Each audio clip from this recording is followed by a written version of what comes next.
Alors, gros plan sur Ernesto Che Guevara, La dernière nuit, une pièce mise en scène par Gérard Gélas au Théâtre du Chêne Noir, avec dans le rôle titre Olivier Citruc. Il est avec nous en duplex si tout va bien.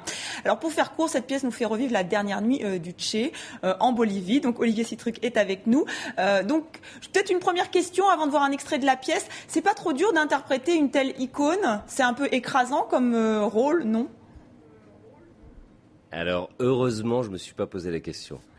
Avant de commencer, on a créé cette pièce en novembre à Avignon.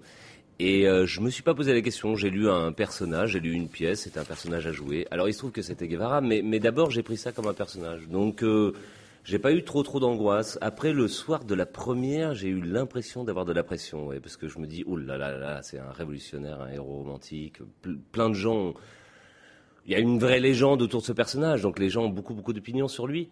Mais en fait, au bout du compte, j'aime beaucoup le défendre. J'aime beaucoup défendre les idéaux qu'il défend, et donc je me sens assez à l'aise. J'ai enlevé toute la pression qu'il pouvait y avoir.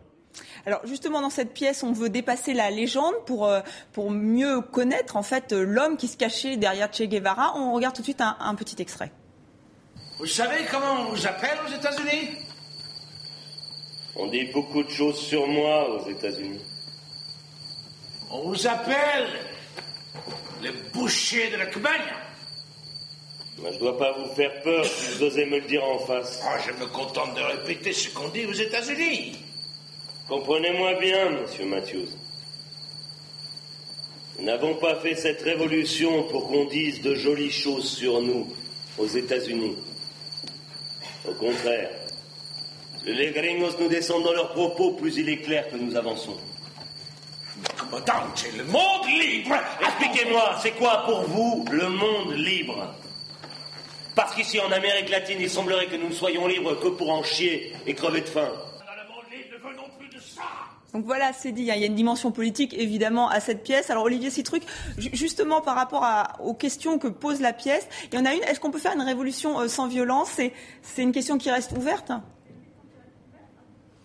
Alors la question, elle reste pas tellement ouverte. C'est-à-dire du point de vue de Guevara, elle est très claire. Il n'existe pas l'histoire n'existe pas sans violence. L'histoire n'avance pas sans violence. Et en même temps, il a pour lui le passé, tout simplement. L'histoire, il y a très peu de révolutions et de libérations de peuples qui ont été sans violence.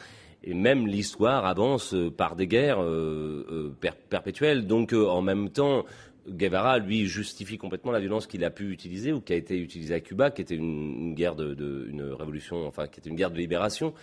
Donc moi, du point de vue de mon personnage, non, évidemment. Maintenant, ce que remet en cause le journaliste, lui, joué par Jacques France, c'est beaucoup plus que l'homme devrait être plus intelligent que ça, disons, sachant que l'histoire n'avance qu'avec la violence. Est-ce qu'on pourrait pas être un peu plus intelligent et essayer de... Pardon, excusez-moi.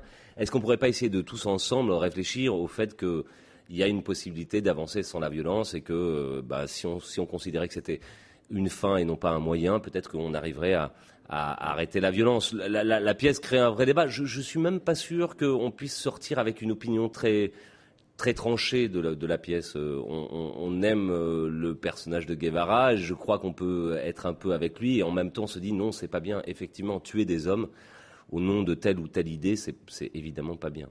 La volonté, c'est vraiment de dépasser le mythe, car c'est vrai que pour beaucoup de Che Guevara, c'est juste un dessin, c'est pas pour beaucoup, mais quand même, c'est un dessin sur un t-shirt, c'est un symbole juste. Je crois que surtout les gens connaissent pas réellement l'histoire. Ils connaissent une icône, ils connaissent un visage, évidemment ils connaissent une photo, mais je pense que les gens ne connaissent pas l'histoire de Cuba, même l'histoire de Guevara en lui-même.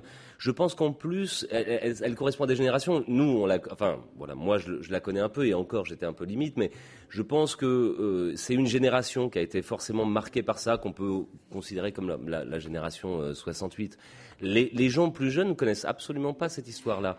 Ils ne connaissent même pas. Il y a très peu de gens de jeunes en fait, qui ont conscience de l'opposition qu'il pouvait y avoir entre l'Est et l'Ouest, les deux blocs, etc. Merci beaucoup, Olivier Citruc. Merci beaucoup d'avoir été en direct d'Avignon. Donc justement, courez aller voir cette pièce. C'est jusqu'au 30 juillet à 18h au Théâtre du Chêne Noir à Avignon. Et nous sommes très en retard. Donc c'est la fin de ce journal. Merci à vous de l'avoir suivi.